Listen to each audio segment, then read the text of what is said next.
الذين آمنوا ادخلوا في السلم كافة ولا تتبعوا خطوات الشيطان إنه لكم عدو مبين صدق الله العظيم পরম সম্মানিত হযরত আমির শরীয়ত দামত বারাকাতুহুম, সম্মানিত উলামায়ে কেরাম ও সুধী উপস্থিতি, আজ আমরা আল জামিআতুল আরবিয়াতুল ইসলামিয়া এর বার্ষিক সম্মেলন তথা উত্তর পূর্ব ভারত ইমারতে শরঈয়া ও নদওয়াতুত তামিরের বার্ষিক সম্মেলনে সমবেত হয়েছি।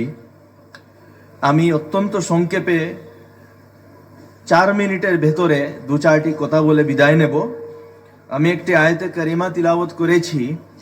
আল্লাহ তাআলা বলছেন, আমাদের সবাইকে নির্দেশ দিচ্ছেন, হে ঈমানদার, তোমরা পুরোপুরিভাবে ইসলামের মধ্যে অন্তর্ভুক্ত হয়ে যাও এবং তোমরা শয়তানের পদাঙ্ক অনুসরণ করো না, কেননা শয়তান তোমাদের স্পষ্ট শত্রু।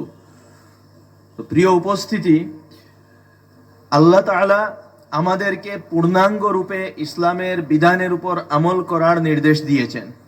আমরা যাতে পূর্ণাঙ্গ রূপে ইসলামকে অনুসরণ করি, পূর্ণাঙ্গ রূপে যাতে ইসলামের অন্তর্ভুক্ত হতে পারি। ইসলাম শব্দের অর্থ হলো আল্লাহ তাআলার সামনে নত হওয়া। তো ইসলাম আমাদেরকে শিক্ষা দেয় যে আমাদের জীবনকে যাতে আল্লাহ তাআলার সামনে নত হয়ে অতিবাহিত করি, যাতে মৃত্যুর পরে আমরা যাতে সফল হতে পারি, আমরা যাতে আগুন থেকে বেঁচে জান্নাতে যেতে পারি। এবং এজন্যই আল্লাহ সুবহানাহু ওয়া তাআলা আমাদেরকে একটি রাস্তা দেখিয়েছেন, যে রাস্তাটা সঠিক, যে রাস্তাটা সভ্য, যে রাস্তাটা সৎ, যে রাস্তাটা ন্যায়সঙ্গত, সেই রাস্তার নামই হলো ইসলাম। ইন্নাদ-দীনা ইনদাল্লাহিল ইসলাম। আর ইসলামের পরিধি অত্যন্ত ব্যাপক। ইসলাম শুধু 2-4টি রিচুয়ালস বা ইবাদতের নাম নয়। ইসলামের মধ্যে যেমনভাবে আকীদা, যেমনভাবে ইবাদাত রয়েছে, সেভাবে আমাদের পারিবারিক জীবন, আমাদের সামাজিক জীবন, আমাদের ব্যবসা বাণিজ্য, আমাদের রাজনীতি, সব কিছু অন্তর্ভুক্ত রয়েছে আমাদের পরিপূর্ণ জীবন যাতে আল্লাহ সুবহানাহু ওয়া তাআলার নির্দেশ অনুসারে অতিবাহিত করি, এটাই হলো ইসলাম। তো আমি সবাইকে অনুরোধ করব যে আমরা যারা নিজেদেরকে মুসলমান বলে দাবি করি, আমরা যাতে ইসলামের পূর্ণাঙ্গ জ্ঞান অর্জন করি এবং জীবনের প্রতিটি বিভাগে যাতে আমরা ইসলামকে ইমপ্লিমেন্ট করি এবং আমরা যাতে আমাদেরকে আদর্শ হিসেবে গড়ে তুলতে পারি। আমাদের পরিবার যাতে আদর্শ পরিবার হয়, আমাদের সমাজ যাতে আদর্শ সমাজ হয়, অন্যান্য জাতি জনগোষ্ঠীর কাছে আল্লাহ সুবহানাহু ওয়া তাআলার যে বার্তা তা প্র্যাকটিক্যালি আমরা যাতে পৌঁছে দিতে পারি, এটাই আসল আমাদের দায়িত্ব। এর জন্যই আল্লাহ তাআলা আমাদেরকে কোথাও বলেছেন, ওয়াকাযালিকা জাআলনাকুম উম্মাতান ওয়াসাতা লিতাকুনু শুহাদাআ আলান নাস। তো কোথাও বলা হয়েছে, কুনতুম খায়রা উম্মাতিন উখরিজাত লিন-নাস তা'মুরুনা বিল মা'রুফ ওয়া তানহাউনা আনিল মুনকার। তো কোথাও বলা হয়েছে, ইন্নাল্লাহা ইয়া'মুরু বিল আদল।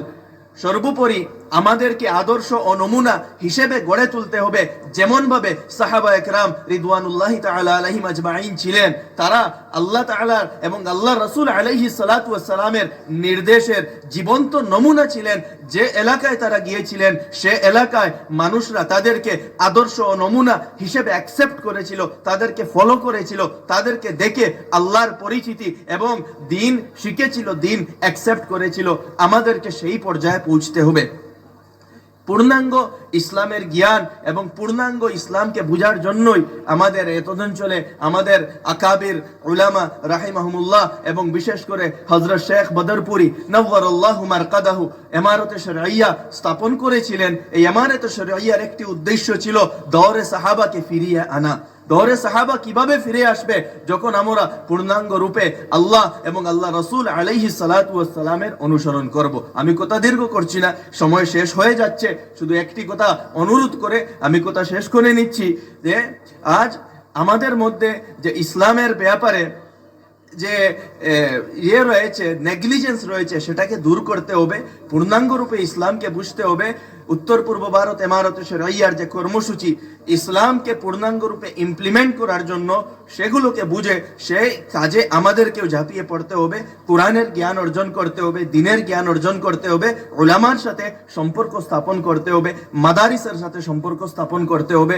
এই যে আল জামিয়াতুল আরাবিয়াতুল ইসলামিয়া, যেখানে আজ আমরা বসে আছি, যে পরিসরে আজ আমরা বসে আছি, আপনারা সবাই এর সাক্ষী। অনেকে মনে করে এই আল জামিয়া বন্ধ হয়েছে। আল জামিয়া বন্ধ হয় নাই, আল জামিয়া চলবে, কিয়ামত পর্যন্ত আল জামিয়া থাকবে এবং দ্বীনের খিদমত করবে ইনশাআল্লাহ। আমি এই কথা বলে আমার সংক্ষিপ্ত কথা এখানেই শেষ করলাম। ওয়া আখিরু দাওয়ানা আলহামদুলিল্লাহি রাব্বিল আলামিন।